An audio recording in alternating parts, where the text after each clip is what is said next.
He walked into the lecture hall 5 minutes early. His cardigan was slightly wrinkled, and his white t-shirt looked like it had seen better days. A sheet of folded paper peeked out of his back pocket. Students whispered as he passed by, wondering who the random guy was and what he was doing in their advanced mathematics seminar. He sat quietly in the back. He didn't touch his phone, didn't interrupt. He simply listened, his eyes focused on the blackboard. Then the professor walked in, tall, composed, and dressed in an impeccable navy suit. Professor Alden Lockwood, known not just for his brilliant research in abstract algebra, but also for his merciless attitude toward those he deemed intellectually inferior. The lecture began with a few complex integrals. Halfway through, Professor Lockwood paused, scanning the room with a challenging glare. "You," he said sharply, pointing toward the man in the back.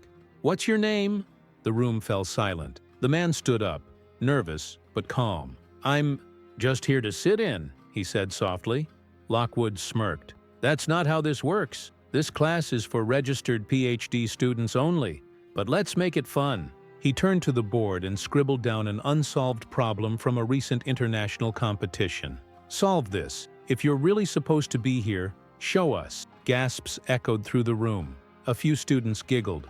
It was known that this particular equation hadn't even been fully addressed at the last mathematics symposium. For a moment, the man didn't move. Then, slowly, he stepped forward, glancing once at the professor, who stood with arms crossed and a smug grin. He picked up the chalk. His hands trembled slightly, but as he began to write, something shifted. Step by step, his logic unfolded like a well-composed symphony. His mind worked not just with numbers, but with intuition.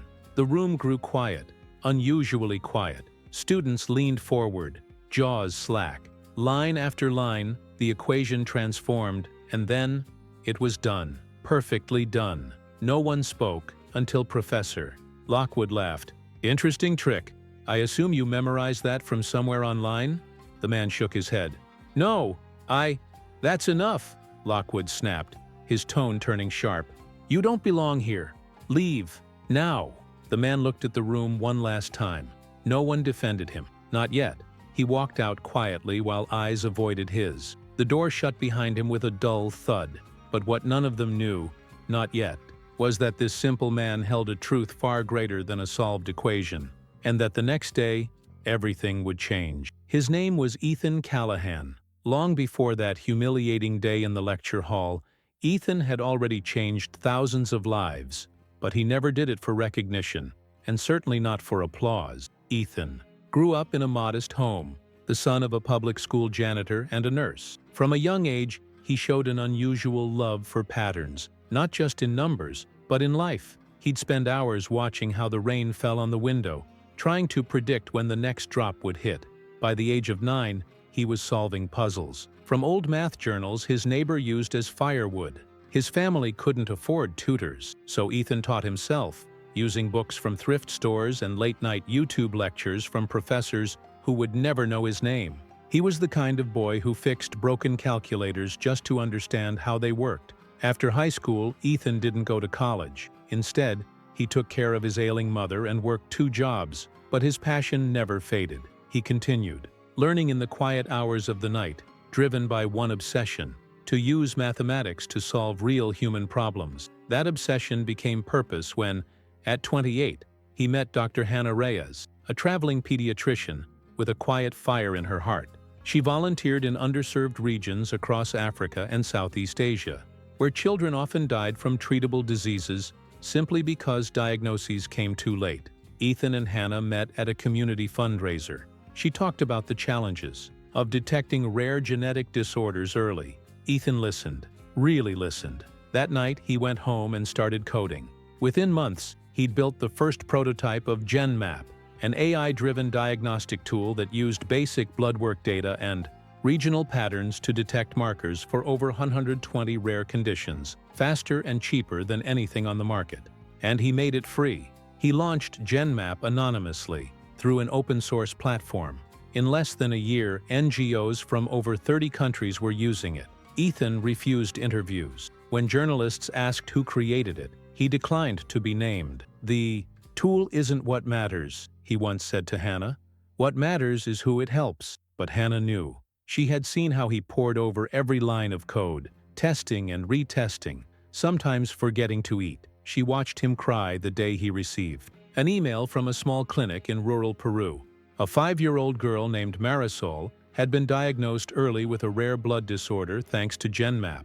The doctor wrote, "Your tool saved her life. Her mother sends you her eternal thanks." That email still lived in Ethan's drawer, folded, and worn from being read so many times. Despite everything he had achieved, Ethan never felt like he belonged in academic circles. He believed in learning, not in labels. He avoided universities, not because he lacked knowledge, but because he feared arrogance. He feared becoming the very thing he stood against. That's why he kept his head down. That's why he sat silently, in the back of that lecture hall, hoping only to listen, to learn, to understand what the world was teaching now.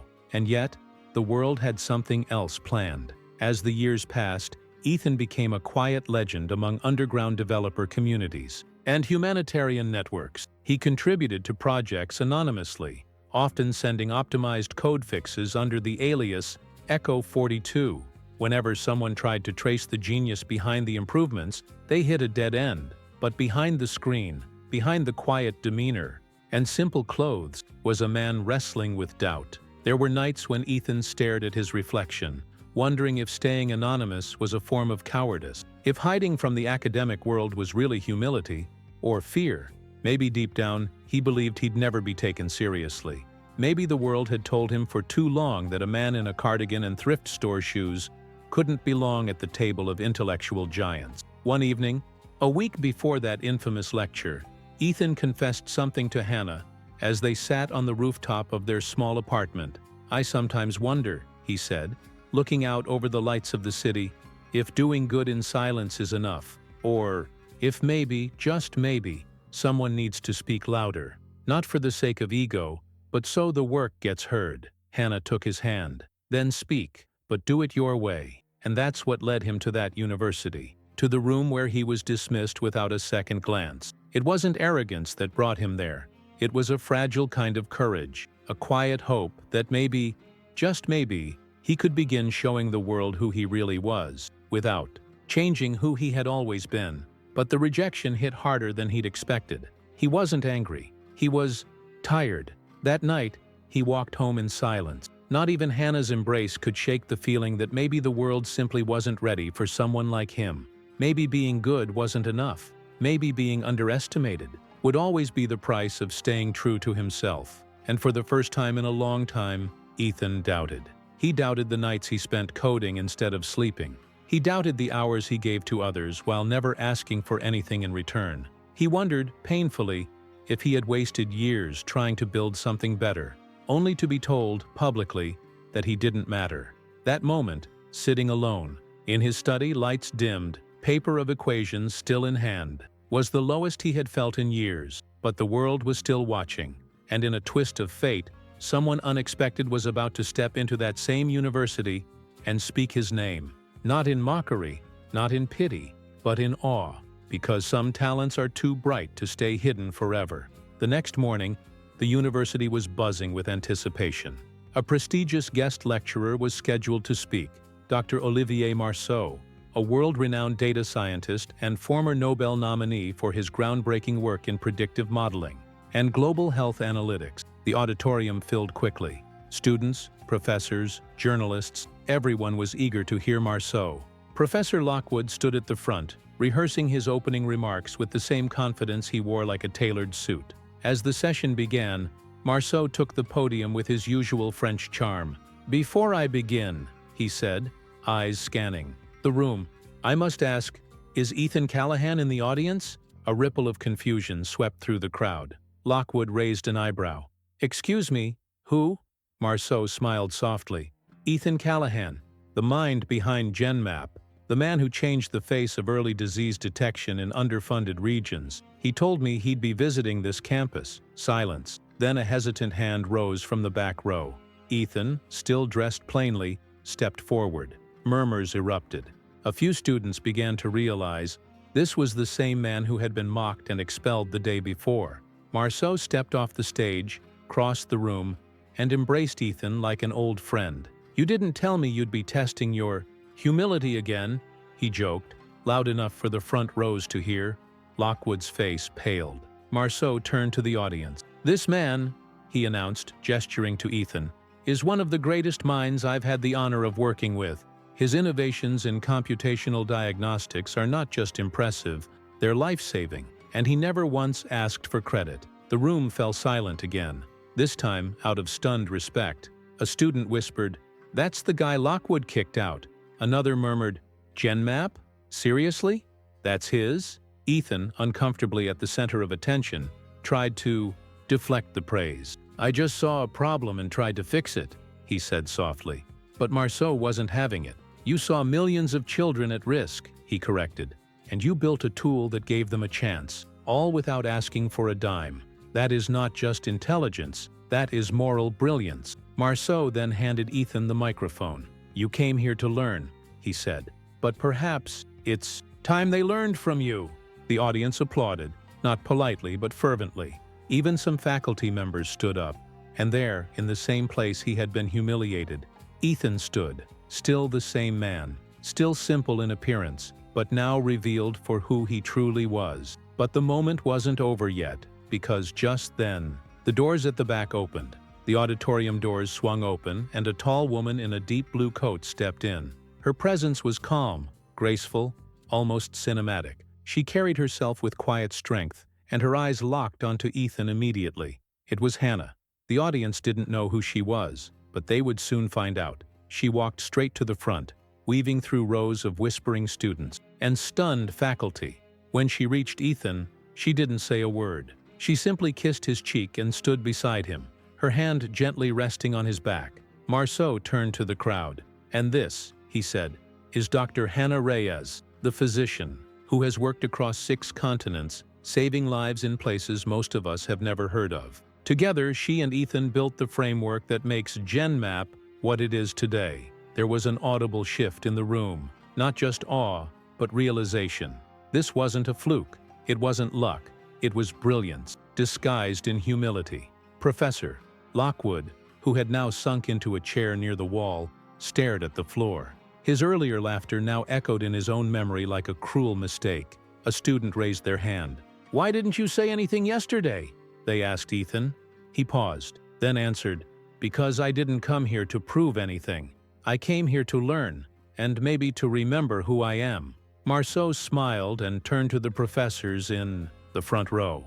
"Let me ask you, how many of us would have taken one look at this man and thought, 'Genius'? How many would have handed him the chalk? Or would we have done exactly what happened yesterday?" No one answered. He continued, "That's the danger of judgment. We let credentials blind us to character. We let suits silence voices. But genius doesn't always walk through the door with a diploma in hand. Sometimes it walks in wearing a cardigan and hope." Applause erupted again, this time even louder. Ethan looked at Hannah and she nodded. He stepped forward and began to speak. His voice, though soft, was magnetic. He shared a bit of GenMap's story about Mary Saul, the little girl in Peru. He shared how math became his language of empathy, and how the greatest lessons he ever learned didn't come from institutions. They came from listening. "Yesterday I was asked to leave because I didn't look the part," he said. "And maybe I don't, but I hope today shows that contribution isn't measured by appearance. It's measured by the lives you touch." When he finished, no one spoke right away. It was one of those rare moments where words felt too small. Professor Lockwood eventually stood up. He walked slowly to the front of the room, his pride shattered but his voice steady. "Mr. Callahan," he said, eyes down, "I owe you an apology. I judged you, dismissed you, and I was wrong." Ethan didn't hesitate. "I forgive you," he said, "because I know what it's like to believe the wrong things about someone. I've done it too. No anger, no revenge, just grace." The day ended not with a lecture, but with a quiet revolution. Students gathered around Ethan, asking questions, listening to him like a mentor. Hannah smiled, watching him finally be seen, not as a curiosity, not as a mistake, but as the man he truly was. The week that followed became known around campus as the Callahan turn.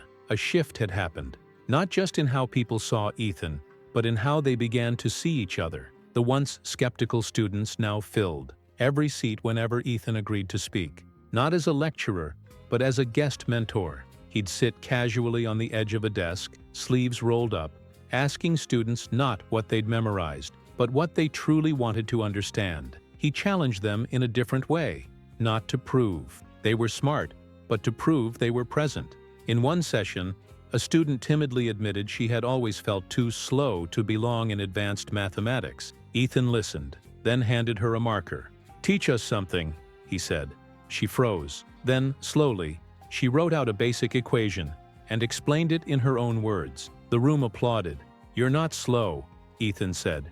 "You're just surrounded by people who forgot what it's like to start." That's who he was, a man who didn't just build tools, but rebuilt people. Meanwhile, Professor Lockwood remained mostly quiet. His lectures were less crowded. His voice, once booming, now carried the weight of something heavier than ego: reflection. He watched as the students he once ruled over found a new kind of leader, one who didn't need a title to be followed. One afternoon, Lockwood approached Ethan in the faculty lounge. "I've spent my life proving I'm the smartest in the room," he confessed. "And you reminded me that the smartest person is often the one who listens first." Ethan offered him a seat. They talked, not as rivals, but as men trying to unlearn what the world had wrongly taught them. The story spread beyond campus walls. Articles surfaced, but Ethan never gave interviews. "The story isn't about me," he kept saying. "It's about what we choose to see in others." Back in their small apartment, Ethan and Hannah received letters from students, from parents, from young coders around the world. One came from Marisol's mother again, this time with a photo. Marisol, now 8, holding a trophy from her school's science fair. "She wants to be a doctor," the letter said, "because someone believed she could live." It was in moments like these that Ethan understood. Maybe he'd never need the validation of degrees or titles. Maybe the only proof he needed was that he'd helped someone dream again, and that was enough. Weeks passed, and the lecture hall where Ethan had once been dismissed had transformed. The air felt different, lighter, curious, alive. Students began opening up in ways they never had before, not just about math, but about fears, doubts, and dreams. And Ethan listened, always listened. One day, a shy international student approached him after class. "You changed everything for me," she whispered. "I used to sit in the back and pretend to be invisible, but now I think maybe it's okay to be seen." Ethan knelt slightly to her level and replied, "Being seen isn't about standing out. It's about showing up as yourself. That's the only way the right people will find you." His words echoed like ripples through still water. Meanwhile, Professor Lockwood took a surprising step. He submitted a formal proposal to restructure his own curriculum. No more grading based solely on performance under pressure.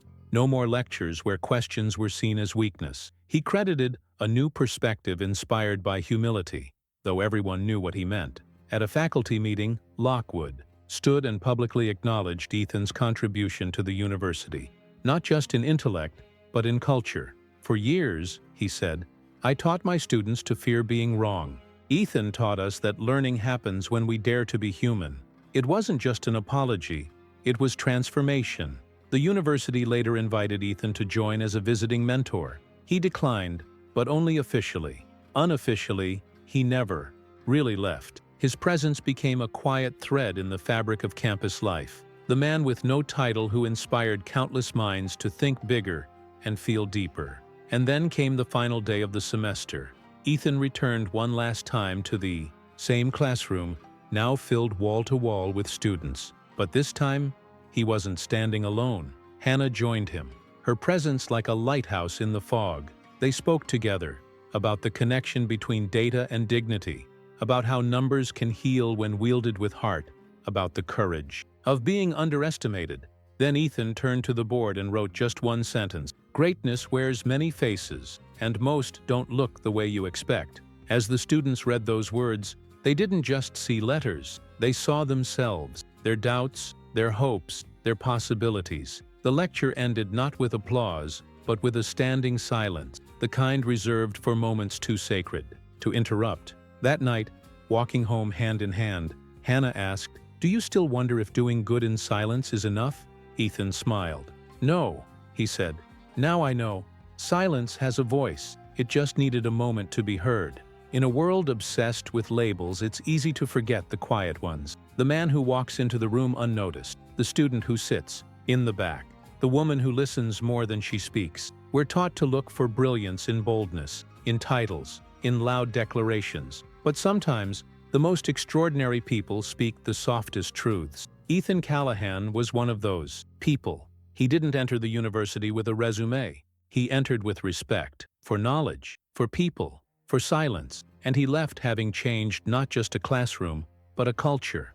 The story of Ethan isn't about one man proving others wrong. It's not about revenge or vindication. It's about the kind of strength that chooses grace when bitterness would be easier. It's about kindness in the face of cruelty, and perseverance in the shadow of dismissal. It's about choosing to keep giving, even when the world says you have nothing to offer. Ethan never shouted to be seen. He simply kept showing up, and eventually, the world turned its head. Not because he demanded it, but because the truth has a way of revealing itself, even through the humblest of messengers. What if we looked past the surface more often? What if we asked, "What's your story?" before assuming who someone is? What if we believed that greatness might be sitting beside us in the most unexpected form? Because the real lesson here is not about math, or genius, or even justice. It's about empathy. It's about slowing down long enough to see people not for what they wear, or what degrees they hold, but for what they carry in their hearts. So, the next time you see someone overlooked, someone dismissed, someone who doesn't seem to fit, remember Ethan, and ask yourself, what if that person is the answer to a problem the world hasn't solved yet? If this story moved you, wait until you see what the quiet man in the next one endured. It still gives me chills.